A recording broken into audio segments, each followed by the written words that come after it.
So what would you say is the piece you're most proud of then? Like, looking at your art, I know that's difficult, 2,000 pieces, several, but maybe there's one that you created that you wanted to keep for yourself because you loved it so much, or, there's got to be one or maybe a couple that stand out to you.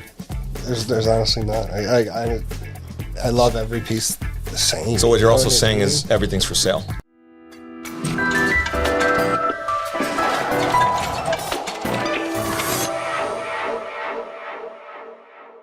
What's going on, Sarasota? My name is Brad Hannon. Trey Martell. Felipe Colon. We've got an awesome guest here for you today. Actually, the first artist we've ever had on the podcast. Welcome, David Blanch. What's going on, buddy? Not too much. Thank you for having me. Dude, the persona is just amazing, right? Great art persona going on there. You can definitely tell I'm an artist of some sort, right? So, normally we don't jump right into the backstory, but we got to understand how you get into this. How do you become an artist? Well, I was probably drawing on walls or drawing all over myself when I was a little kid. You know what I mean? Is that what all that is? Yeah. And then after that, I would always draw when I was younger. Just during class, I never paid attention. I was just drawing. By the time I got to 12, 13, 14, started being a punk kid, I started just spray painting walls like crazy. You know what I mean? Tagging and doing all that stuff. And I was better than those kids, I guess. And my parents got me an airbrush gun, so then I started doing more detailed stuff. So I remember my room was just every wall filled up. You know what I mean? And my parents just encouraged it. Cool. They dug it, so I just always stuck with it. And then I probably picked up a paintbrush when I was around 17, 18. I tried to go to school, but the school that I went to was more geared towards graphic design. Mm-hmm. So I didn't learn anything. I was already kind of just self-taught by that point. And then had 2 kids and, knew this was my path, you know what I mean? So I needed to just keep practicing my craft as much as I could to get to be the best that I possibly could. Did you ever do anything else besides art? My dad had a construction company for his whole life, so I did carpentry. I learned a lot about woodwork and stuff like that. Other than that, house painting and stuff like that, but more contracting and. While you were trying to get the art career off the ground. Yeah, because it was hard for a lot of years. Well, that's what every starving artist exactly, is. Yeah. It wasn't until Did you say starting artist? Starving. Okay, I was just checking. I was that's a real thing. No, I definitely spent a lot of years starving. Oh, that's a pretty popular cliche. Yeah. But you're here on this podcast. We met at a networking event and we saw some of your stuff. And it's not often that you meet somebody who's a working artist, meaning that is all they do. That's their primary source of income. Right. That's a real professional. Right. At what point did you get to that point where you told us when you knew, but at what point were you just doing the art and nothing else? I would say the past 10 years. About, you know what I mean? It was, it was slow for a little bit of time. But yeah, for the past 10 years, the 2,000 plus paintings I've sold in my lifetime are within the past 10 years. All the murals I've done, over the past 10 years. Well, and to kind of set the stage for those that might have not watched the pre-show, because you talked about it a little bit a minute ago, but we're not talking about 2,000 paintings is a lot, of course, in 10 years, but also you've done some paintings for some pretty high profile people. So it's, you've got some attention that most artists probably don't get. So at what point did it really start to take off?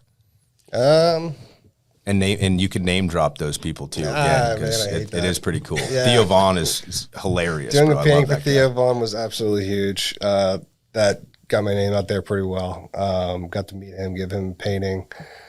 Yellow Wolf, got a painting to him. Jelly Roll, Bam Margera, who's I've known for a long time, did a couple pieces of art for him. And then a couple other podcasts like The Golden Hour and Bad Friends. They have a piece of my art. And I'm actually doing a painting right now for Russell Brand, which I'll be given to him at his podcast over That's in dope. Longboot next week. Yeah, super stoked for that. That's a big deal. Yeah. So we're not talking like average art here. We're talking, I mean, you're doing some big time stuff. Yeah. I Where, mean, where's Russell Brand's podcast? he streams from Rumble, so he's On Longboat. yeah. Okay, that's pretty cool to know. Yeah, we'll be there. What day is that? We'll show up. I'm lucky. The CEO actually bought a painting off me while I was live painting downtown, and we got talking, and he's like, "Bring it by the studio. I'll show you around." And they want me to do a mural in there. So That's dope. Yeah. Very cool. We've had some conversation with Rumble. We got to get the podcast on Rumble first and try. I mean, they're right down the street, so it's like it's a no brainer. But I mean, they're doing some big stuff, and they've got some great talent behind them. So I've been looking into like trying to monetize and make money with YouTube and Rumble and stuff like that. Because I mean, while I'm painting, I might as well be streaming as well. When I was at the Rumble studio, I was talking about, you know, what I want to be doing and, you know, all this stuff. And he was telling me there's a way to stream directly to both at the same time. Yeah. You know, so, I mean, I'm sure it's like anything else, you know, you got to start at the bottom. You know what I mean? Because I don't Are you doing any streaming or anything like that now? No, I'm just getting my YouTube channel. I got tons of like shorts because my mind was so focused on people just wanting, people's attention span being like 3 seconds these days. 100%. You know, so, but there is that crowd that does want to sit and have it in the background. Like I grew up watching Bob Ross, where I would go to bed watching Bob You Ross. did not grow up watching Bob Ross. You watch Bob Ross? I got a Bob Ross tattoo the size of your head on the back of my back, dude. That's crazy. Love Bob Happy Ross. Little Trees, something like Yeah, that. dude, guys brought me so The much OG joy in my artist. life. Yeah. So, I mean, there's people that would dig that, I think, you know what I mean? Or people that want to see something come into life for its very first time. Have you ever painted at Cafe Barboso? Yeah, I used to paint there a lot. they it always was being have, run obviously. by a dude that I did not get along with. Okay. Now he's not there. Who was it? This guy Dante, he was just because any painting you painted there, you got to put on the wall and sell it. I would finish pieces there sometimes in one night, and they wouldn't go on the wall. It was mainly his gallery, so he's not there anymore. And I went in there the other night, and Joe's like, "I want you back. I want you back." So maybe I'll. To be continued. Yeah, Huh? we'll see. Yeah. Maybe What would guest you say? appearance. What would you say your niche is? Because you know, I've explored the website. I've seen a lot of your work, and it seems like it spans across all It's all kinds over of the shit. place. Like it really is crazy. Yeah. So, I mean, there's a lot of artists out there that stick to one thing, you know what I mean? And which is probably good for, you know what I mean? Because if you see a painting and on the wall somewhere, you know that artist did it. Or, Right. you know what I mean? That makes it very recognizable or branding. Kind of like Alec Monopoly or somebody that's God, just Yeah. very. You like him? That makes my fucking, I just want I was trying to say. What do you anybody like most but about him him? I wanna because throw I up. knew you wouldn't like it. You know.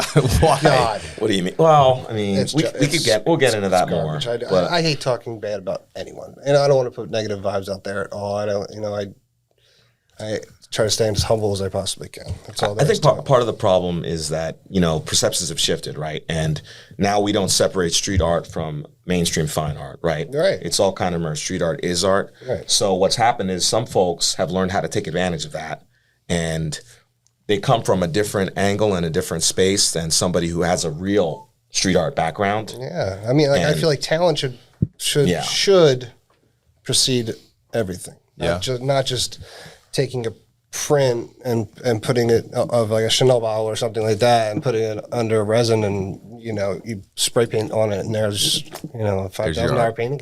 That's not art. I don't, in my opinion, but that's just me. So what is art then? I don't know. I mean, I want to stay on this. I want to stay on this for a second longer because Go for it. You struck a nerve. I know you struck a nerve with him, and you struck a nerve with me too. Love it. The- Two the- artists the- versus two. I'm not an artist. I'm just people. I'm just a happy supporter and appreciator, patron maybe. You know. Do you own any art, Felipe? Yeah, I own a bunch of art. What kind?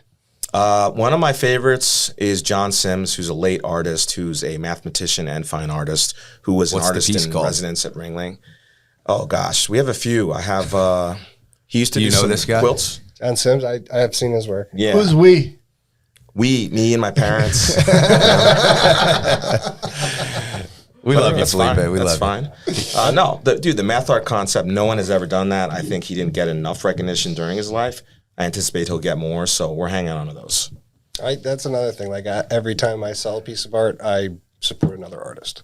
So the amount of original paintings I own, I mean, whether it be, jewelry or handcrafted clothing or whatever, I do buy a lot of paintings as well. My house is just filled. You got to support the industry, artists. right? It just all goes around. You gotta make it go around. You know what I mean? It's like it always comes back. So, and now I have a dope collection of. When you buy from other artists, do they give you discounts? I don't really care. They set the price, and it is what it is. If he pays full price, they pay full price for his piece. Yeah. So sometimes I'll do trades. You know what I mean? Or some artists. Half the jewelry, I have thousands of dollars of jewelry. Half of it's from another artist wanting a painting done. You know what I mean? And That's cool. Like football players trading jerseys after the game. Same thing. Cool. Yeah, Trey can relate to football. I can. I like playing sports and watching it. And I don't get What So what would you say is the piece you're most proud of then? Like, looking at your art, I know that's difficult. 2,000 pieces, several, but maybe there's one that you created that you wanted to keep for yourself because you loved it so much, or there's got to be one or maybe a couple that stand out to you.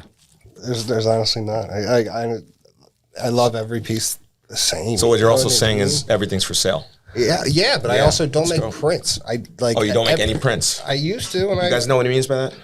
I used he doesn't make I don't- a lot prints of of the people painting. don't. Yeah, like a stencils. duplicate essentially. No duplicates. Correct. Like a duplicate. Yeah. So I used to, and I would do all these little art fairs or whatever, and sell the prints for $15, $20, $30, and I didn't like it. I didn't like the idea behind it, and it was more of a hassle. Kind of to waters me. down the original too. So Yeah. So every single painting I do is one of one in the entire world. You know what I mean? yeah. And that's what I like about it. Okay, now as an artist, right, you found a way to make money, selling your art or doing art for people. Now, can you talk about what you do for your passion art versus what makes you money? So, I mean, all the mural work that I've been doing over the years have been like for Airbnbs, so I can do, I can. like that mermaid piece. Yeah, God, I want to I've asked them to redo it a couple of times because I mean, that was back when I was drinking and like, you know what I mean? Like, I was just trying to make money real quick. Honestly, like now.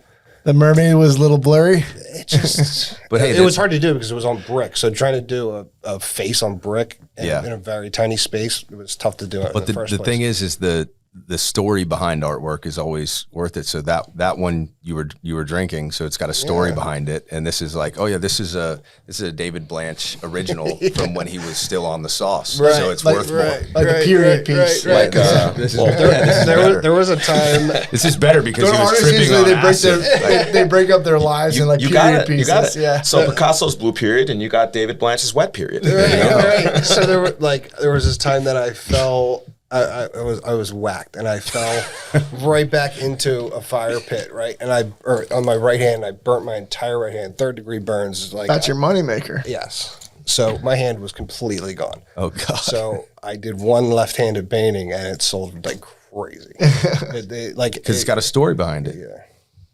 That's crazy. But that's always art, right? What was That's most impactful has the story. Your left-handed painting, what was the... It was a landscape. It was like a lake with trees and stuff. Landscape, like that. you know what that is, Trey? Yeah, I got It's that. like hot dog style versus hamburger or something like that. But Just making when you sure. were jumping into That's on how the printer, Brad. that one question that you had for me, that was like talking about my niche. Yeah. Like, I made it my goal to be able to paint absolutely anything, whether it be landscape, portrait, abstract, like anything. You know what I mean? My favorite to paint would be like a very cool abstract background with fine art on top. That like, you'll see on my website, like a lot of pieces are like that, women's faces, nature, stuff that I think is beautiful. But then when it comes to, making money and doing what I got to do to feed my kids, it comes down to, what does the customer want? Right. And sometimes some of them will give me a little free rein to, put my express into it, but sometimes it's, a logo or, I've done so many sunset scenes that I can do with my eyes closed now. Yeah. I mean, obviously we're in Florida, but, I've done so many beach scenes that So if you sell 2,000 paintings, right? One of those or a couple of those had to have already sold secondhand for more money than you actually sold it for the first time, right? There was one collector that has resold some paintings, but he's a close friend, so I didn't mind. Like he opened up a gallery, and then wait, you didn't mind? How's that etiquette work? If you sold me a painting, I shouldn't resell it. Is that a? You could. That's the beauty of buying art. It's an investment as well. Yeah. I mean, I should hold on to your croak probably, and then it'll be worth more. Yeah. No, I want to be one of those artists that makes it while they're living instead of while they're dead. But at the same time, doesn't everybody, right? Yeah. But at the same time, like, if I'm a little bit more famous in 5 years, my painting's going to be worth 10 times more. Yeah, my kid can sell it, and he'll make all the money. Exactly. We'll both be dead. That's why art's an investment. Want to talk more about art, Felipe? I have a million different ways to go. Go for it. I know where I'm going next, so go whatever. Oh, why don't you proceed, Brad? Well, we're going into the addiction and mental illness stuff. So if you want to continue on the art, you're welcome to. We can go to that, and then we'll go back to art. Yeah. So we talked a little bit about the story that's behind the art, and obviously that has some weight to the actual value of the art and things like that. We know. Just from talking before the show and whatnot, you battled addiction and have overcome that. So let's talk about that for a little bit. What was that like, and what's different about your art now? Would you say it's better, worse, you better drunk or sober, or? So my art, since I've been sober for 2+ years, 2 years and like 4 months or something like that. I kind of stopped counting actually. I just know my date, and it's gotten insanely better, like next level better, and it just keeps getting better because like I'm so focused on my craft and what I'm like, how I'm going to get better, how I'm going to progress. Like I'm just so obsessed with progression. It's like almost my addictive personality. Put into your art now. I put into my art, yeah. So what would you say, like 2-3 years ago, your art wasn't horrible. It was selling. You said for the last 10 years you sold 2,000 paintings. So what specifically has kind of come from this sobriety, and what's changed about your art, if anything? More mental clarity, like cleanliness of, you know what I mean? Like I usually frame all my stuff now. Presentation, the business side, you know what I mean? Like knowing how to sell my work and how to promote. I mean, when you're an artist, like, and self-employed artist, like trying to make a full living out of it, you got to wear a few hats by creating all the content, getting it out there in front of people's eyes. Because I mean, if you look at the times of like, why Basquiat or like any of those artists, ended up in big New York galleries selling pieces for hundreds of thousands of dollars, it was because there was no internet, and you weren't aware of the thousands of millions of artists that there are in the world. You know what I mean? Nowadays, there's that many. So you need to kind of compete, which I don't know. I don't really believe in competing. I mean, I actually have done art battle. I won that a couple years back in Sarasota, but like, I don't know. It's not about what was the piece that won you the art battle? Like what? It was like some rays coming through some dark clouds, but it was like a timed thing. Like you had, I think it might have been 10 minutes or something like that. Holy shit. To paint a full painting. Yeah. That's a pretty short amount of time, right? It was cool. So you excel in doing some of the on-the-spot live work. Yeah. So that must mean creativity and coming up with those ideas and how to express yourself has never been a problem. No. So I would think also when you kind of ditched all the addiction stuff, that was not a problem either, because I know that's what artists, artists often lean on that for creativity, right? Yeah, that's fair to say. So I always battled with, anxiety and panic disorder and depression, like ADD, like everything, my whole life. So like I always used alcohol and pills and all other substances to cope with that and to numb myself from feeling how I actually felt. So pain was always an escape for me, and it still is. I just was blocking out a part of me that I now can fully tap into. Like express through your art, essentially.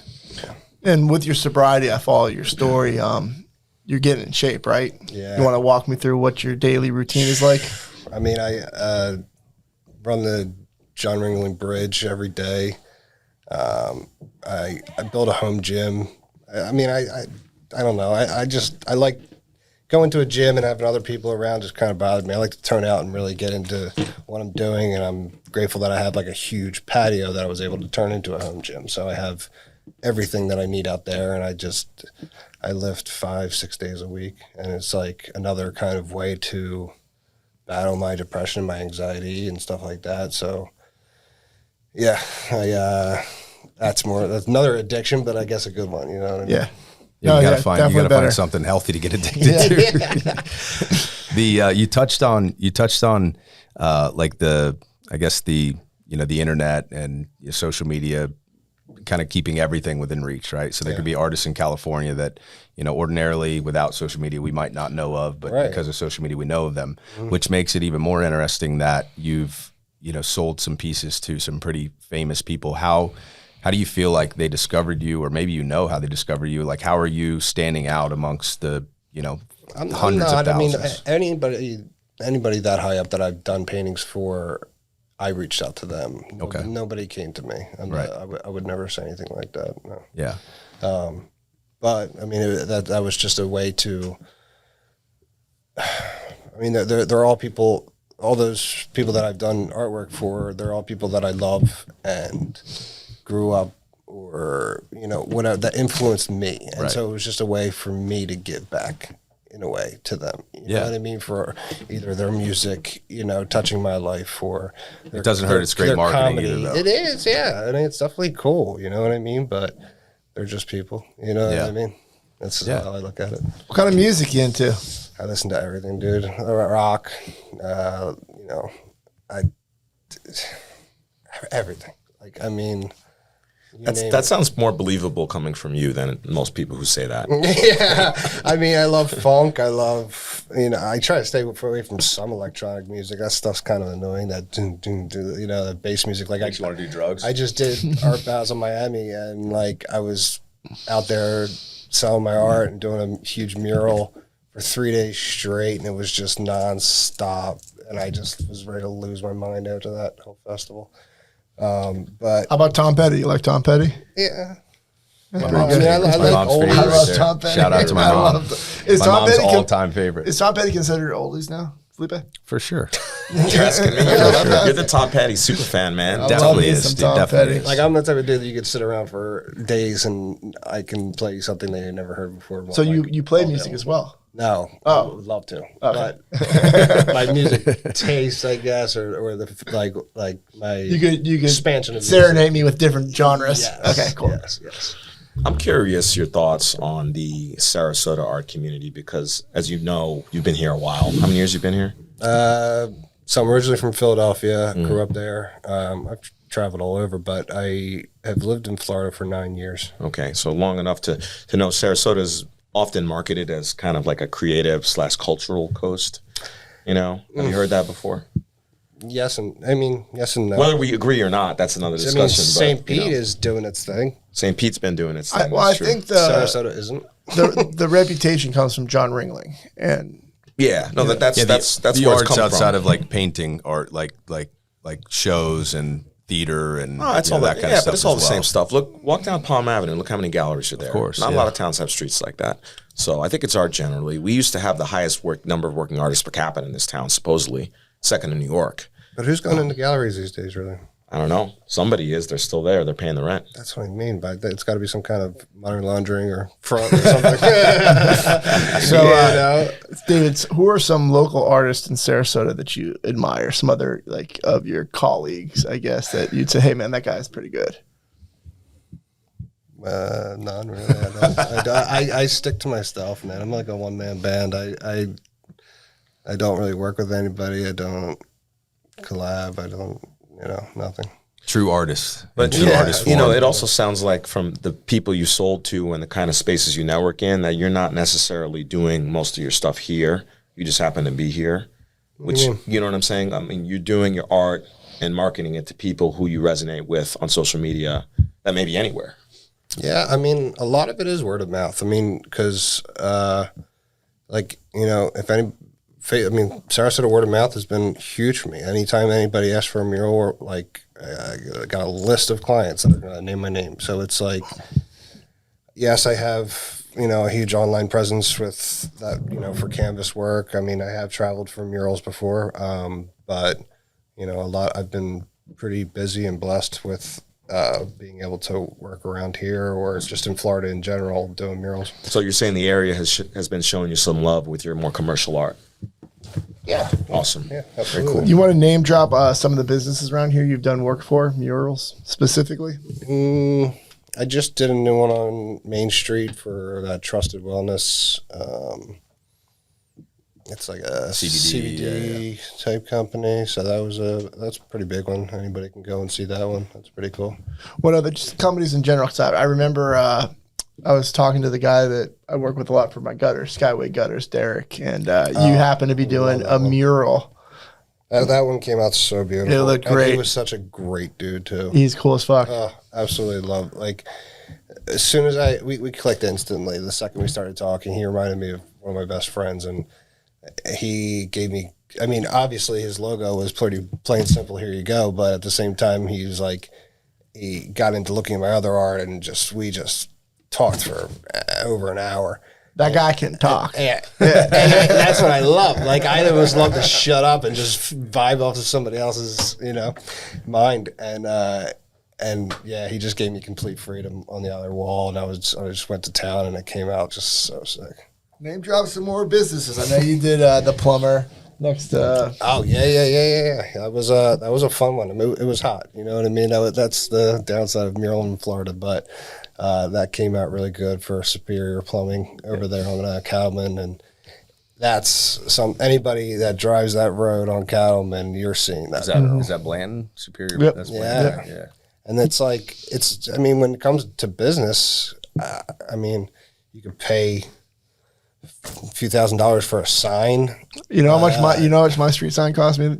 I had to erect it from the ground. Yeah, $16,000. Woof. And I got quotes for 40. Woof. Yeah. And how stupid does that sound comparing to hiring me? Should have just done a billboard and had them paint it. Yeah. Right. I'm always going to be cheaper than any sign and a lot more creative, and you're supporting local. You need a permit for a mural? Depending. Interesting. On what you're doing. Now there's. I know the signs the whole sign permit thing, in my opinion, is kind of a racket, but that's another. Yeah, and there's only so much you can have with your brand or whatever. But again, on 12th Street where I'm at, I see other murals that have been there for years and years. Yeah, so, I mean, my take on it is you paint it and then ask for forgiveness, not permission. Exactly. Yeah. Hey, we're having a blast here getting to know David Blanch and learning all about his art. If you want to get to know him a little bit more, stay tuned for the rapid fire questions fueled by Food and Beer. Hey guys, I'm David Blanch of Blessed Design, and this is Rapid Fire. 10 random questions, 10 specific answers, nothing off limits. This is Rapid Fire, fueled by Food and Beer.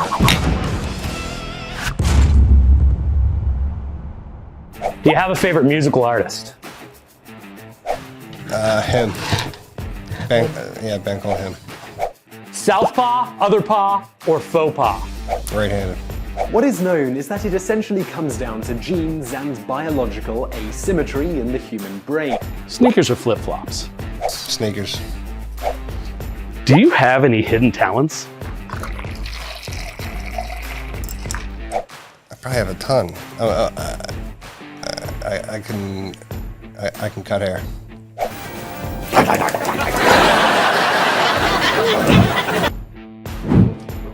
Honey mustard or queso? Queso. The queso bar's about to be closed. I fill out my bowl with that cheesy liquid gold. I need a queso fix bad, and I'm losing control. You're going to a Halloween party. What are you dressing up as? Bros. Anything that you're willing to practice, you can do. Would you rather speak all languages fluently or play every musical instrument? Every musical instrument.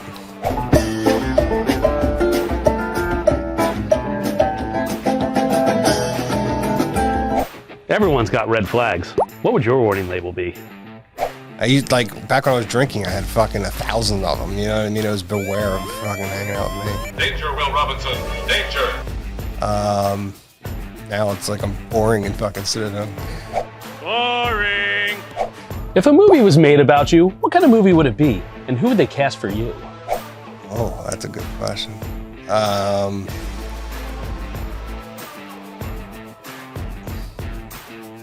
Either Jake Gyllenhaal or Ryan Gosling. Does pineapple belong on a pizza? Fuck no. How many pepperonis, sir? Put fucking pineapple on a pizza. So 10 pepperoni, yeah, 10 margarita, and no pineapple anywhere.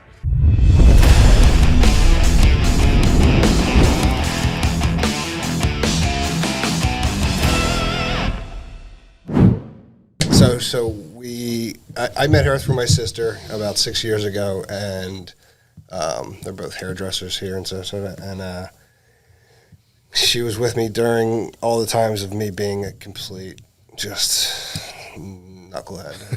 I guess Artist. Yeah, dude, I don't know how she dealt with me. We did have some good times, but there was more probably chaotic than there was. And she stuck with me through everything. I don't know how. And so, I mean, right at the time that I got sober and you know, that marking point, she was like, "I'm fucking done. I can't take this anymore." What, the sobriety? No, the drinking, partying, the drugs, everything. So that was a huge wake up call. But you know, she did stick with me, and like here we are, 2 years plus later, and we just got back in February. I proposed to her on the beach in Puerto Rico, and we're getting married in November. So. There you go. Yeah, very cool. Congratulations. Thank you, man. Congrats. Super excited. Little success story, huh? Yeah. Where are you getting married? Right here in Sarasota, like right behind the Ringling. And then her father owns a restaurant on Orange called Rosemary and Thyme. Oh, yeah. And then we're going to have the reception and everything right there. Morgan and I, who's off camera, my fiance, we're actually having our rehearsal dinner. Rosa and Abby, babe. Oh. But we just went there and had the yellow lobster biscuit. It was really good. Cut that. Good try. No, don't cut that. Don't cut that. Leave that in. Leave the planning to Morgan. Just let her. So you say you got 2 kids, huh? Yeah. What are their ages? I got a 13 and 11-year-old. Are they into art as well, or what? Yeah, the one that he's about to be 14, July 1st, he is an unbelievable artist. Like, Yeah, carrying on the tradition. Draw his ass off. It's absolutely amazing. The other one's a soccer star, man. I played soccer my whole life. My dad could have went pro, so that runs in our blood. So those little boys are taken after. I'm about to head out the end of this month to bring them down here for the summer. They live in Philadelphia still, so I'm constantly back and forth, and then they spend their summers here with me. Hoping that one day they'll live down here with me, but you know. Well, it's a beautiful place, so you're sure you already got the upper hand there compared to Philadelphia. Right. I can't stand going back there. Why do you think that resonates so much with people in a place like this, or I don't know, or anywhere for that matter?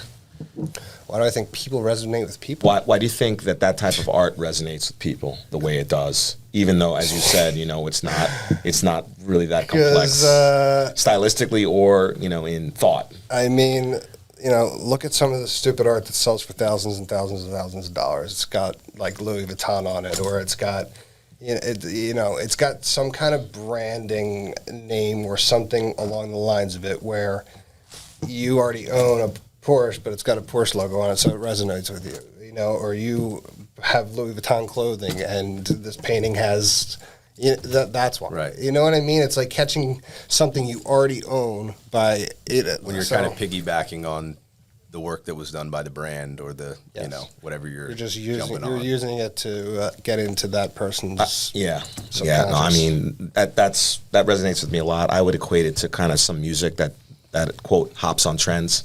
Yeah, I mean, right. Of it's course. not the same as timeless music. It's like it's not considered. Star now. Yeah, Which I love Posty though. You gotta love Posty. Hey, you can't knock Posty. I was thinking more. You should do a painting for him. I would love to. I was He's thinking a great, more he's a great person. that, I'm not a fan of his music, but he's a great person. You know that J. I've Cole heard good song, things about J. Cole song where he has a whole rant about how the music today is not ever going to be anything. I don't even know who J. Cole is. Oh, you're killing me, man. You're killing me. I don't listen to rap. Felipe's very cultured. He knows a lot about it. I don't know about that. A little about a lot.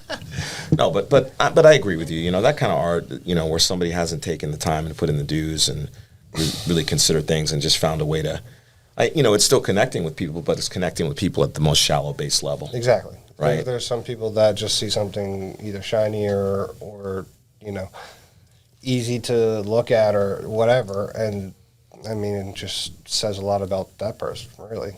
They kind of have not much of an intellectual. I'm not just scrolling aimlessly on my phone here. I'm actually a part owner in a pretty amazing piece, supposedly. You ever heard of Masterworks? It's like the investing art platform. I don't think so. It's a fractional art ownership program. Correct, yeah. You can buy a piece. They sold me on it big time. I'm an easy sale. Yeah, it sounds like a pyramid scheme of some sort. Yeah, kind of. But I'm just trying to figure out the name of this artist that I bought this, portion Timeless of. piece, huh? Yeah, exactly. It is a. This is the art consumer today. Right. That's why I never got into NFTs. George Condo. You heard of that guy, Never. George Condo? Never. Bad investment. I don't Yeah, really know bad this stuff. investment. on my part. Bad investment is right. It's a digital picture of a monkey. It's not an NFT though. I did confirm that. That might be the dumbest thing. No, let's hear your thoughts on, what are your on thoughts the on NFTs. NFTs? Because a lot of artists got tied up in that stuff, Yeah. man. Worst thing I've ever. Of Did this you ever whole go down that fucking road? 20th century. Never. Not one fucking thing ever made digitally. Well, the people that did are backpedaling now, so it's Good. probably good for you. Fuck them. Fuck 'em. Honestly, that's the dumbest thing I've ever seen. Yeah, they done also got in my these life. magic beans that I think would play right. great. You can buy. Go hide it in your computer and look at it when you want to. I don't understand any of it. Never wanted to. I'm a person that believes solely in what you can do with your hands. You're a traditionalist. Yeah, dude. All right. So, I mean, you're not retiring tomorrow or anytime soon. So, what does the future look like? Like, what's the big goals for you? Do you want my big goals are just to be completely booked up with murals, like scheduling them out. So that's almost kind of like you're scheduling out roofs. You know what I mean, dude? Like, I just want to be constantly busy so that I know my kids are taken care of, my bills are paid, and I just want to be the magician behind the curtain, just making. Well, we talked a little bit about like you don't have a niche, but it sounds like maybe from that expression, it's kind of your niche is kind of the murals. Like, I mean, it's something that I can get done. I mean, if you look at my last two, I just got done. These people moved into this big, beautiful house in Lakewood Ranch. I just went and did their little girl's room. They were blown away that I did it in 2 days. They were like, do my son's room now. You know what I mean? Blew that out in 2 days. Painted the rooms as well, like completely. Like, I did all that in 5 days. So it's like I can get in, out. And, like all the Airbnbs I've done, like the people I've talked to, they've been able to, raise their prices a little bit. They've been able to, like, see their hits 10 times, like unfold way more when. Right. Because, I mean, if you're looking, you're going to catch somebody's, like when I'm looking at for an Airbnb and I see a hot tub or I see a cool mural, it looks like those people are putting in, a little bit of love into their space that they're renting out, So I think that's huge. So what you're saying is you were able to create value for your clients and they were able to actualize that. A differentiator. And for businesses, because, like Jared was saying after he did his, one person calls me off of this for a job, pays for the mural. You know what I mean? It's like, it's the best advertising that I think you can possibly do. I feel a strong roofing mural coming soon. I think so. How far will you go to do a mural, and what percentage of your, I don't know if you could call what you do your business, but it is, right? Yeah. What percentage of your business is the murals, and how far will you go to do one? I'll go anywhere. Yeah. I'm supposed to go do one in Costa Rica in September.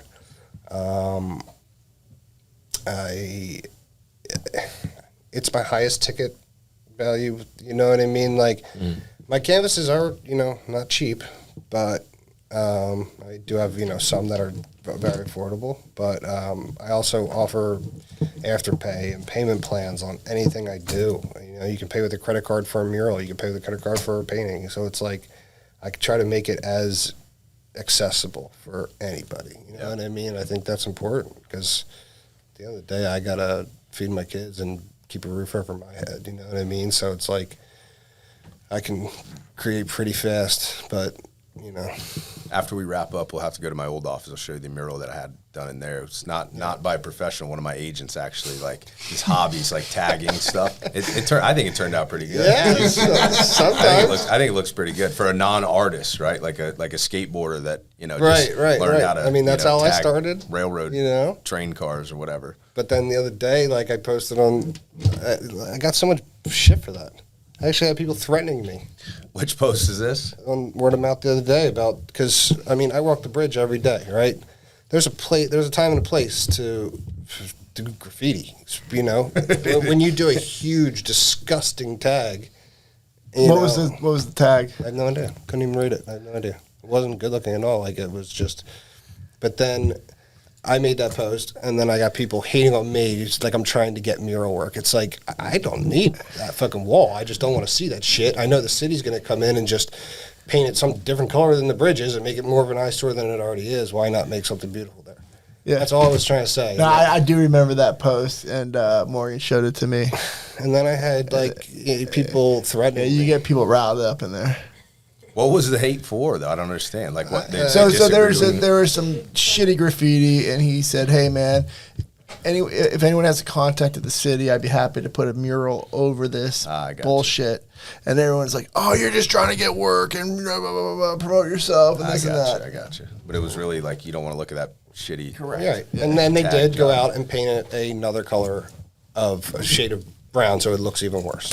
It's an eyesore either way. Yes. So good job, Sarasota. Well, I think I hope most people understand that it's not the '80s anymore, right? Back in the day, that was like a form of expression, and it was borderline legal, and it created a movement, whatever. I mean, I grew up in Philly, where you literally saw it everywhere. But that was just culture. That was cool. Right. I was part of it. I mean, you could probably find Blessed tagged 20,000 times in the city of Philadelphia, but and there was things if I did a killer piece and somebody went over it, there'd be fighting going on. You would go looking for people. Like there was that whole graffiti culture. The block was hot, which I love. I still love and appreciate it, but there's also you don't do it in some. It's a different time and place. Yeah, like there's a spot for it. Everything evolves, and you can't, even if you're grown up today and you want to get into that scene, you can't go back there. That was there and it's gone, right? And now there's plenty of legal places to do graffiti. I mean, they didn't have that back then. Right. Or go to a train or something. Yeah, there's plenty of opportunities. You know what I mean? Something that's not going to be an eyesore to people. I don't know. Some rundown business or something somewhere, not a beautiful bridge. Spend millions of dollars. Go down to Martin Luther King Boulevard. I don't care. Here we go.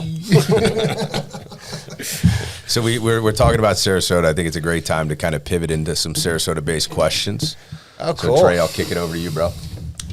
Tominator Law wants to know, what are your thoughts on roundabouts? Do you love them? Do you hate them?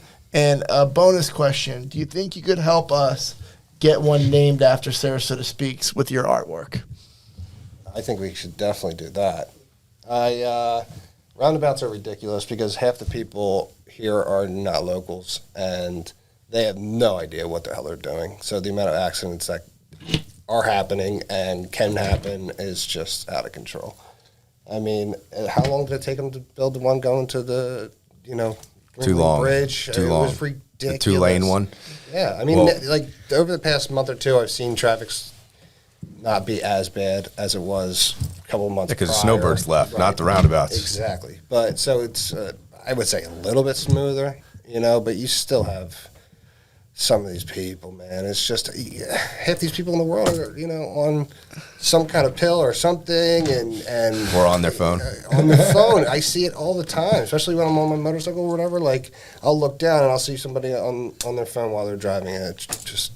I'm not gonna say I don't do it. Exactly. But just don't do it when he's on his motorcycle. Just try and be fucking a little bit more You got something you want to admit? No, I couldn't wait to get in this segment here because this morning I'm driving down B Ridge, taking my kid to his camp or whatever, and I go around the roundabout on B Ridge. And one thing that we've learned through doing this podcast for as long as we have, the stuff in the middle of the roundabout is not there for just happenstance, right? It's actually there for a purpose, and that's to block your view of the roundabout. But one maybe negative side effect of that is that if you can't see the people that stop in the roundabout. So I'm going through this roundabout probably a little faster than I should. I go around the turn, and 2 cars stopped in the middle of the roundabout because a homeless guy walked in front of them. So I'm not blaming the cars, but I come around the roundabout hot, and I'm like, oh shoot, and I'm like, and I just missed the back. Like I skidded. What was that sound again? And I skidded right around the back right side of this car. I mean, I was this close to getting in an accident on podcast day. So we would have had a great conversation about it. I don't think I've ever seen more accidents in one place in my entire than life. roundabouts, Than especially Sarasota. that 2-lane one. Yeah, I mean it's. I gave a nice lady a little love tap on her bumper. I got tapped yesterday. Did you? Yeah. Well, shit. Gotta love it. In a roundabout? No, not No, just on On your bike though? No, just in my truck. Well, just boring in the car. Yeah, sorry. I don't plan. I got 2 kids. I don't plan on getting knocked out. Rear-ended? Yeah, but I just. Common law. I had There you go. Your posture's looking a little off. Dude, I did that. I did that years ago, but actually, we were hit doing we were at a dead stop, and we had doing 50. My son was a day old. Oh my God, man. It's a nightmare. 9 herniated discs. It was one of the worst experiences of my life. I think we got maybe 30 grand for it. Some bullshit. They got 80. You know what I mean? That's crazy. It was the worst experience of my life. But with a 1-day-old, that's the last thing you ever want to happen. Oh, I was ready to kill that person. I probably would have. Probably would have got out upset. Yeah. Maybe a pickaxe. So you there's more to that story. So you've been in Sarasota for 9 years. I was down in South Florida for about a year until I came over. So about 8. Yeah. 8 years. Yeah. So talk to us about your favorite spots to hang out. I mean, we know that you don't agree that Sarasota's an arts community, but do you hang out in these artsy areas like the Rosemary District or the arts districts? It needs more art. That's all. You know what I mean? And it's like. The city needs to stop making these artists jump through 1,000 hoops just to get it done. You know what I mean? They're putting up buildings everywhere, right? Why not make them a little more eye-catching or beautiful? Everything these days is painted white. Every single house in Sarasota is painted agreeable gray, right there. What did you call it? Agreeable gray? Yes. Agreeable gray. Morgan, what do you call the houses? What, the tissue boxes? The tissue boxes. There you go. You mean like all those modern ones in Arlington Park, built by people we won't name? Mm-hmm. Yeah, a lot of people there don't like them. But I'm pretty sure that's agreeable gray. Yep. Agreeable gray. Mm-hmm. Well, it's a business, okay? So we that's got to go every agreeable. house in all of Florida. Wait till you see my mural. You'll like it. The modern homes, what Morgan calls the tissue boxes. I remember when they first started popping up. It was unique, so it was kind of cool. Now people are sick of them. And I've seen more colonial style popping up. Cool. You know? New build colonials? Yeah. Wow, interesting. I grew up in Philadelphia where that was all me and my dad worked on. Yeah. You know what I mean? Was these beautiful mainline old Victorian houses, which were just gorgeous and amazing woodwork. And now, the reason why you see all these textured walls is because nobody can do level 5. You know what I mean? Nobody can prep Nobody a can wall. do the finished work. Nobody can do it. And the people who can charge huge money. Can you do level 5 drywall? I sure can. No way. I can do faux work. I can any kind of house paint, anything that has to do with painting, faux work, anything. Construction, I can do it, but I try to stay with my stay in your lane. Not trying to go backwards. No, absolutely not, man. Well, how can we help you? How can people find you? Like, let's say they want to find your art. Let's say, a business out there hears about the murals. How do they find you and get connected and get set up to do a mural? I mean, honestly, the best way is to shoot me a text. 610-573-1519. We'll put that in the notes section too. So you can visit my Instagram, which is @BlessDesign.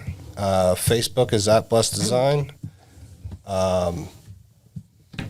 I actually just got my letter that I trademark and own the word blessed now, because I've been writing blessed since I was 13 years old. But to be clear, is it BLEST? Yes. Blessed. Yeah. So that was my first graffiti tag when I was like, because I think 12, Jesus 13. owns the blessed. By the way, so I think he does too. He's had it a few years longer. I like the little bit of evolvement. It's like Sarasota SpeaX. Yeah, exactly. That's good shit. We're on the same page. Yeah.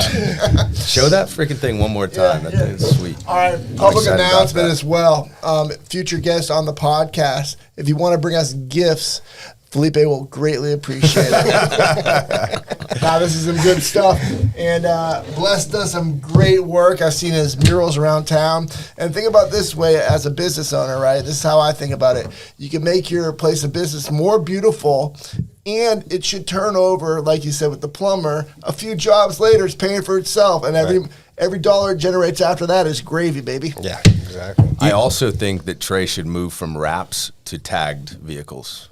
Wraps are so cliche and cookie cutter, right? Let's start with custom tag. What is strong roofing tagged truck. spray paint? Is that like Whatever cool it is, language yeah. for? Let's just go Are you custom just picking art. up on his language? You know what that means? Yeah, it's tagging. It's like It's graffiti. The only thing when it comes to painting cars, let's go custom art on painting every single boats. strong roofing truck instead of a That's a regular wrap. nightmare. You think you could? I actually could you, love the wrap vehicles. Hey, bro, could you tag one of my trucks? You think? Or? Yeah, but then it's going to cost you probably way more than a wrap, because to clear coat a boat or to clear coat a car is just next level. Brad, Let's you're not clear fired. coat it. Let's not clear coat it. Otherwise, Let's it goes away if it's not clear. Yeah, whatever. Yeah. It lasts 3 to 5 years or so. You know. You touched on something, before we started that I thought was pretty cool. A lot of folks who are older may not know a lot of the celebrities who you've done work with. Right. And that's probably because a lot of them are they're people who are huge on the internet and in those types of circles. Mm-hmm. Like, how did you get in those types of circles? How did you gravitate toward that clientele? He DM'd him. Yeah, that's what I'm getting at. Talk about the early days of Instagram and how you mean, I've been on Instagram since the start of it, so probably 2011, I think Instagram started. My account got verified, maybe a year or two ago, and it was easier for me to reach out, just with the following I had. And I mean, my page pretty much speaks for itself. You can scroll it real quick and see what I do, and it was just easier to reach out to, people, and Especially when you're gifting them something. essentially. Yeah, and it's just No, but good on you for having the balls to reach out and be humble and say, "Hey, man, I'd love to, give back to someone that's given to me." It's usually no one- because I love, I love what they give. No one knows more than Trey what it's like to send DMs and not get a response from these types of people, because he's constantly, who is it? Morgan DM me who's it? first. Frank Thomas. Who else have you not heard back Dude, from? Frank Thomas thinks I'm a fucking Donald weirdo, Trump. dude. I have DM'd him 7 or 8 times. We actually invited him to the SpeaX VIP party. Hey, good news, Frank bro. Thomas, if you catch this, see you at the VIP party. Hey, buddy. Frank, good news. We're having a party for Sarasota SpeaX VIP after party. Hit me up. I'll try and bring Russell Brand if I meet him. David, we also ask all of our guests, once they go through this process at the end, who they think would be a good fit for what we do here. Who does Sarasota need to know? Somebody who you may know who's under the radar otherwise. Probably Derek from Skyway Gutters, who I just did a mural for. He's a great guy. And my fiance's father, George, who owns the Rosemary and Thyme down there on Orange, amazing restaurant owner. Yeah, in the Rosemary District. That's a cool place. Yeah, Very cool. He's an awesome person. So And then obviously Bam Margera. yeah, I'll see if I can get Bam on here. Nice. We appreciate it. Russell Brand. Put in good work. Yeah, I'll see what else is doing. Who is Russell Brand? I'll be my plus one. Yeah, there you go. Well, man, it's been great having you on. Great to hear the story. Hopefully, you get some business out of this. But I think we definitely need a SpeaX mural somewhere. We got to come up with some more wall space and get rid of this agreeable gray, right? Yeah, please. Let's go. Let it go. Thanks for coming on, man. Absolutely. Thanks for having me. Thank you, man. See his mural. Thank you, guys.